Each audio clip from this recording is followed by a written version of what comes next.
Nós já vimos, portanto, recapitulando e prosseguindo, a antecipação de um adjunto adjetivo ao seu substantivo, majestoso hotel. Depois, o emprego de um substantivo com função de adjetivo, porque anteposto como Rio Hotel, em vez de Hotel do Rio. Terceiro, o emprego de uma preposição como com, isolada do nome que rege. Capas com e sem forro. Isto em inglês é perfeitamente legítimo. Em português não é. Se bem que está entrando, ou já acabou de entrar, de uma maneira espantosa.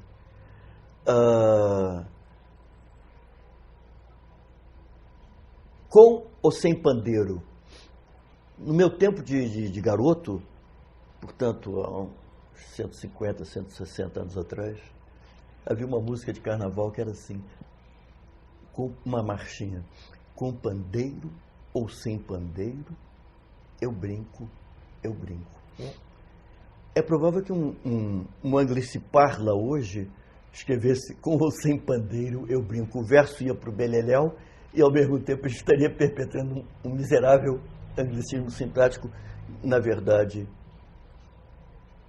é preciso que se diga, está entrando de uma maneira espantosa, e eu acredito até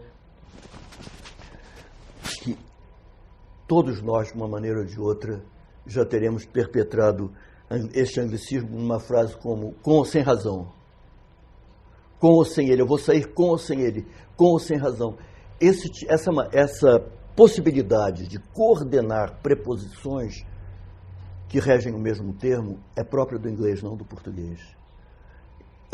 O português pede a palavra que a preposição rege. Exatamente, exatamente. Portanto, a maneira correta, a maneira vernácula de dizer with or without reason, em português, é com razão ou sem ela. Ou sem ela.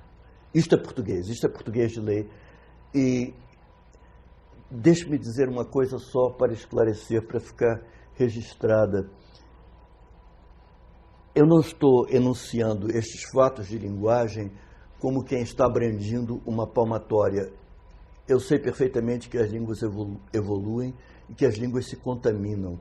Eu acredito que mais de um anglicismo fraseológico, como este que eu estou apontando, já terá deitado raízes na nossa português, casta linguagem, como escreveu um poeta do século XVIII. Mas, pelo menos, é útil que as pessoas que se dedicam ao estudo e ao cultivo da nossa riquíssima, opulenta e gloriosa língua portuguesa saibam que nós temos as nossas maneiras próprias de dizer e que nem sempre precisamos lançar mão de prataria da casa alheia, da casa do vizinho. Não é como é o caso, embora, insisto, eu saiba perfeitamente, todos nós saibamos, que o empréstimo linguístico é um fato de todos os tempos e de todos os lugares. É inevitável. Eu não sei, eu nunca me dediquei a uma disciplina chamada Psicologia da Linguagem, mas eu acredito que muitas vezes as pessoas que adornam, entre aspas, a sua linguagem com giros exóticos, giros tomados a línguas outras que a nossa, fazem-no por infantilidade, por pedantismo, por imaturidade intelectual até. E às vezes por ignorância, por isso. Ou por ignorância, bom, isso por suposto. Há muitos tratados sobre isso. O tratado mais antigo que eu tenho em casa sobre galicismos, eu podia até ter trazido Sidney, não sei por que não me ocorreu, é o de Frei Francisco de São Luís. Frei Francisco de São Luís foi um cardeal da Santa Igreja Romana, foi um enorme colecionador de livros, um bibliófilo, que tinha uma imensa biblioteca, a qual biblioteca as más línguas da época se referiam como as 11.000 virgens do cardeal Saraiva.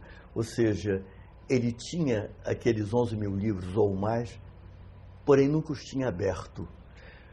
E Mas, pois bem, o cardeal Saraiva, Frei Francisco de São Luís, se não me engano, era uma mobília, né? Era uma mobília. Se não me engano, era beneditino. Escreveu o que eu suponho seja o mais antigo tratado contra os galicismos da língua portuguesa. Eu tenho lá em casa. Eu tenho lá em casa, inclusive, creio que em primeira edição.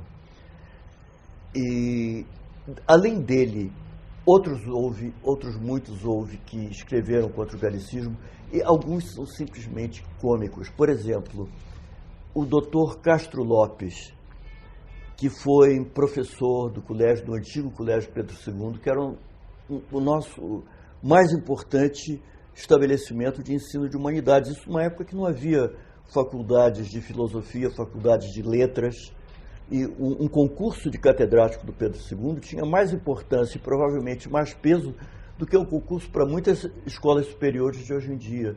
Pois bem, o Dr. Castro Lopes, que era professor do Imperial Colégio Pedro II, e era um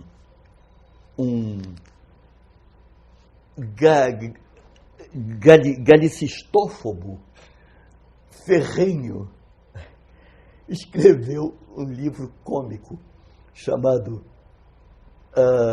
Neologismos Necessários e Galicismos Inúteis, em que ele criava palavras, ele inventava palavras, cada uma mais abstrusa do que a outra, para substituir galicismo. Por exemplo, a palavra pince-nez, que hoje em dia ninguém sabe mais o que é, mas o pince-nez eram óculos sem haste, ou seja, prendiam-se no nariz. Tinha uma pequena mola no centro que beliscava o nariz. Pincer, em francês, é beliscar. Prendia no nariz. Minha avó ainda usava... Machado de Assis usava. Machado de Assis usava. Era muito comum nas gerações mais antigas. Eu ainda peguei minha avó que usava e conheci meu bisavô. Alguns tinham uma correntinha? Às vezes tinha uma correntinha também. Não, mas esse era o lorgnon. Era uma variante, uma variação do pince-nez. Pois bem, o Dr. Castro Lopes, que era um maníaco, disse que a palavra pince-nez era inadmissível em português. Então ele criou uma palavra que é simplesmente hedionda. Nasóculos. Ou seja, óculos que prendem no nariz. E tinha outras coisas assim, dezenas. Agora não me ocorre. Só uma que pegou. Sabe qual foi? Adivinha, você não vai nunca adivinhar. Cardápio. Cardápio, que hoje em dia é corrente, né? Absolutamente corrente. Pois é, mas não havia, porque o que havia era a palavra francesa, enfim, menu. Escrito M-E-N-U. Menu, quer dizer, a lista resumida dos pratos que estavam à disposição. Ele disse, isso é inadmissível. Então inventou cardápio, que é um mostrengo formado a partir de duas palavras latinas. Carta, que é papel, e o genitivo plural, o radical da palavra dapes, que é aquilo que se come, a refeição, ou banquete, ou o que seja. Então, de cartadapum, ele inventou este mostrengo, cardápio, que colou. Colou mesmo. Mas eu acho que é o único. Mas por aí se vê que o personagem de Lima Barreto, Major Quaresma... o Policarpo Quaresma? Ele... Bom, Policarpo Quaresma é a caricatura de um tipo que era bastante frequente na época do Lima Barreto, como, por exemplo, o professor Castro Lopes, que eu não sei se chegava aos delírios nacionalistas do Quaresma. Eu acho que os delírios do Castro Lopes eram simplesmente no âmbito da vernaculidade, da língua portuguesa. Mas era uma coisa frequente na época, caçadores de galicismos e por aí além, havia muito.